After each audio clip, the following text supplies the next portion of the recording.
Salam damai sejahtera, saudara-saudariku terkasih dalam Kristus Yesus. Kita tentu sering mendengar ada teman atau sahabat yang hidupnya dipenuhi dendam. Bahkan sampai menderita sakit. Biasanya dia merasa dihianati oleh orang yang dia merasa dekat. Sehingga sulit memaafkan orang yang menyakitinya. Sebagai sahabat, tentunya kita tahu apa yang harus kita nasihati kepada mereka. Namun, apa jadinya bila kita sendiri yang mengalaminya? Tentu tidak semudah menasihati orang. Beberapa waktu lalu, saya pun pernah merasakan orang yang saya merasa dekat, bahkan saya merasa sudah seperti saudara dan hampir setiap hari kita makan siang bersama, telah menikam saya dari belakang. Awalnya saya tidak percaya, bahkan masih membelanya. Setelah terbukti, tentu saja saya terpukul dan sedih. Bagaimana mungkin orang yang saya anggap sahabat malah berbuat demikian. Saya merasa telah membantunya dan mempercayakan banyak hal kepadanya. Tapi rupanya dia punya rencana kotor yang tidak saya sangka. Saya sadar kita tidak dapat memaksa orang untuk menjadi baik dan berbudi. Saya marah dan sedih. Tapi sebagai murid, saya sadar apa yang harus saya lakukan. Kita perlu memberinya kesempatan untuk menyadarinya. Tapi ternyata hal ini tidaklah mudah. Saya mencoba merenung dan bertanya pada Tuhan apa yang harus saya lakukan. Di satu sisi masih ada kekesalan. Namun di sisi yang lain, kita perlu belajar untuk taat pada firman-Nya. Dan harus merelakan dan memaafkan. Memang maaf adalah kata yang sulit untuk diberikan. Jangan saja diberikan. Kadang diucapkan saja sulit sekali. Karena otak kita selalu berusaha mencari pembenaran. Seperti dia nyesel aja enggak. Malah enggak sadar loh kalau berbuat salah. Atau lah minta maaf aja enggak, apa yang mau dimaafkan. Atau juga dia menyesal tuh cuma di mulut. Buktinya sampai sekarang masih gitu kok. Dan beribu-ribu macam alasan lain untuk pembenaran. Matius 6 ayat 14 sampai 15 mengatakan, "Jikalau kamu mengampuni kesalahan orang, Bapamu yang di sorga akan mengampuni kamu juga. Tetapi jikalau kamu tidak mengampuni orang, Bapamu juga tidak akan mengampuni kesalahanmu." Saya sadar, saya masih butuh belas kasih Allah untuk memberikan pengampunan atas dosa dan kesalahan saya yang banyak itu. Dan kalau mau diampuni, ternyata saya pun harus mengampuni. Bahkan Lukas 6 ayat 28 sampai 29 mengatakan, "Mintalah berkat bagi orang yang mengutuk kamu, berdoalah bagi orang yang mencaci kamu. Barang siapa menampar pipimu yang satu, berikanlah juga kepadanya pipimu yang lain. Dan barang siapa yang mengambil jubahmu, biarkan juga ia mengambil bajumu." Wah, ayat ini bagaimana kita mengikutinya? Memaafkan saja sudah sulit. Sekarang kita harus 100 langkah di depannya. Bagaimana mungkin? Walau ayat 28 mungkin masih bisa kita lakukan. Walaupun kadang ada sedikit ketidakrelaan. Misalnya kita berdoa, "Tuhan, berkatilah musuhku. Berilah kesehatan padanya sepanjang tahun ini." Nah, tahun depan bolehlah sikat dia Tuhan sampai ke dasar. Kadang ingin sekali mendoakan musuh kita seperti itu. Tapi tentunya itu bukan doa yang tulus dan diharapkan Tuhan.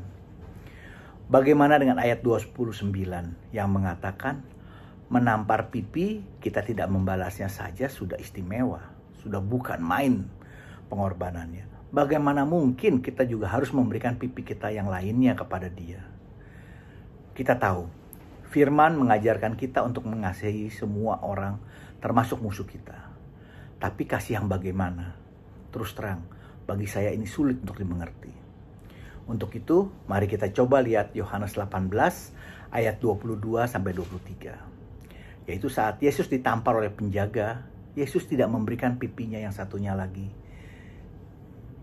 Tapi beliau bertanya, "Jikalau kataku itu salah, tunjukkan salahnya. Tetapi jikalau kataku itu benar, mengapakah engkau menampar aku?" Sekarang rasanya dapat dipahami bahwa kasih yang dimaksudkan oleh Yesus bukanlah kasih yang buta dan semena-mena, tapi kasih yang penuh kebenaran dan kedamaian. Dia ingin kita mencari tahu kebenaran dan melakukan dalam damai. Meski perlu memakai otak dan hati juga, bukan kasih yang bodoh. Dendam juga akan melukai relasi kita dengan Allah. Sulit bagi kita untuk memiliki relasi yang baik dengan Tuhan bila hati kita masih penuh dendam. Matius 5 ayat 24 mengatakan, "Tinggalkanlah persembahanmu di depan mezbah itu dan pergilah berdamai dahulu dengan saudaramu. Lalu kembali untuk mempersembahkan persembahanmu itu." Rasanya cukup jelas, relasi kita pun akan terganggu bila masih ada dendam di dalam hati kita.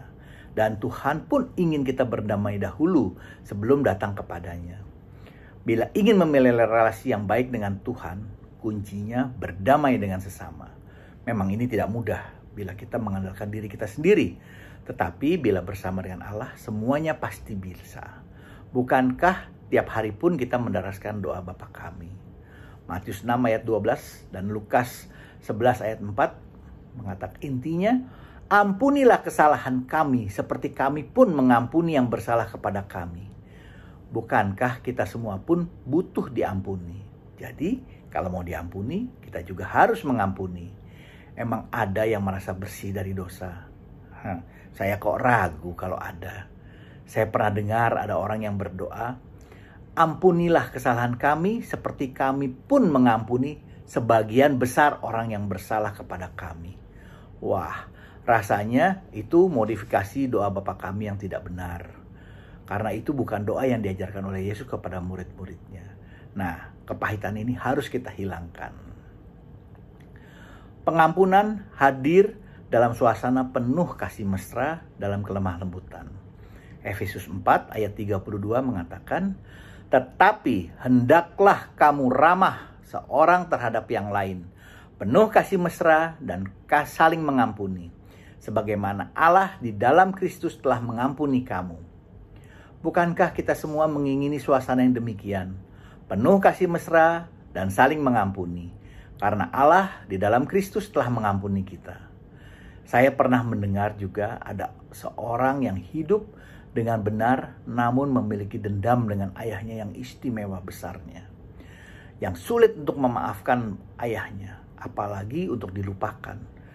Dan dia pun menderita sakit kanker yang cukup parah. Mungkin dapat dikatakan dalam stadium lanjut. Ternyata dendam ini membelenggunya hingga dia pun sangat menderita. Beruntung suatu saat dia terpanggil kembali untuk rumah pada saat ayahnya sakit parah. Dia pun berusaha untuk memaafkan ayahnya. Memang tidak sulit, tapi dia terus berusaha. Bahkan dia merawatnya selama 3 tahun sehingga ayahnya meninggal. Namun di sini terjadi rekonsiliasi yang indah bagi mereka berdua. Setelah semua selesai, dia kembali ke kehidupannya yang semula. Kemudian dia memeriksakan diri kepada dokter yang merawatnya. Ternyata dokternya itu tidak menemukan sel kanker dalam tubuhnya.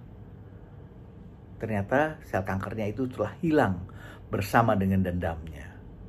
Rasanya sakit hati dan dendam hanya akan menimbulkan masalah dan penyakit pada diri kita sendiri, yang akan membuat kita menderita.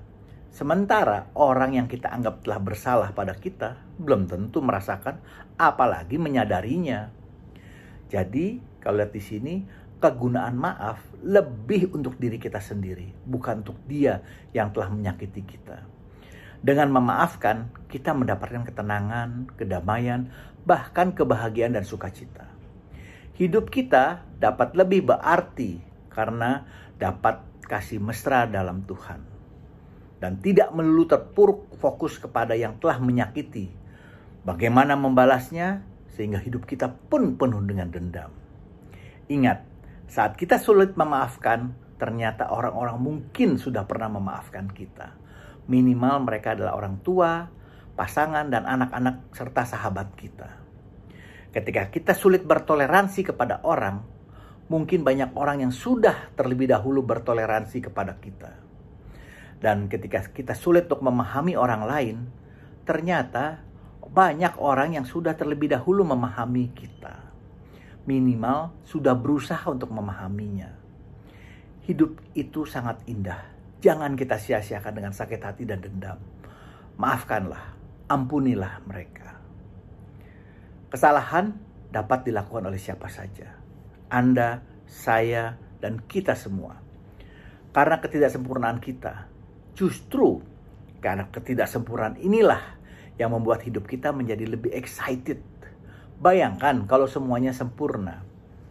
Rasanya malah hidup ini jadi monoton. Mengampuni memang sulit, tapi rasanya worth it untuk dicoba. Maafkan kesalahan dan relakan, bukan melupakannya, tapi dengan memaafkan hati kita bisa menjadi lapang, sehingga kita dapat menyambut hari yang baru dalam Tuhan. Untuk kemudian kita dapat bisa lebih diberkati dan kita bisa move on dan kita dapat melangkah dengan baik dengan hati yang gembira. Bila ada masukan, mohon berikan komentar Anda. Jangan lupa di-subscribe dan like. Juga di-share kepada teman-teman semua. Supaya kita dapat saling memberkati. Amin. Tuhan Yesus memberkati.